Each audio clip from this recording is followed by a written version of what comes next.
অভিযোগ না, প্রমাণ সহ আমরা লিখিত দলিল দিচ্ছি যেগুলো হচ্ছে। তো আপনারা সেগুলো অভিযোগ না দিয়ে এই যে প্রমাণগুলো সহ উপস্থাপন করেন, তাহলে জাতি বুঝবে শুধু অভিযোগ না, আসলে এগুলোর প্রমাণ আছে। লেভেল প্লেইং ফিল্ড যেগুলো ক্ষুণ্ণ করছে, অলরেডি আমি বারবার বলেছি, গঠনতন্ত্রের সাথে যেগুলো কনফ্লিক্ট, এগুলো বারবার তারা উপস্থাপন করছে, সেগুলো আমরা জানাচ্ছি।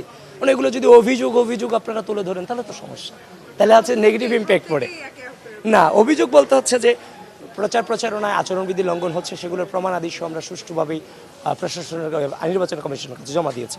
এগুলো নট অনলি অভিযোগ, এগুলো বাস্তবতা আছে। এগুলোর প্রশাসন আমরা আমাদের সর্বোচ্চ সহযোগিতা করে যাচ্ছি। পুরো বিশ্ববিদ্যালয় থেকে গোটা বাংলাদেশি নির্বাচনে আমেজ আমরা পৌঁছে দিয়েছি।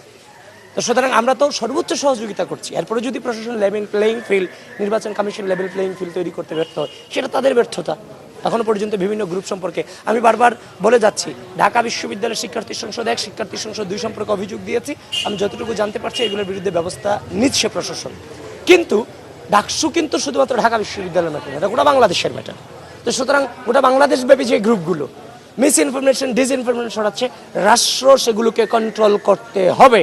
এর বিকল্প কিন্তু রাষ্ট্রের হাতেও নাই, ঢাকা বিশ্ববিদ্যালয়ের নির্বাচন কমিশনের হাতেও নাই।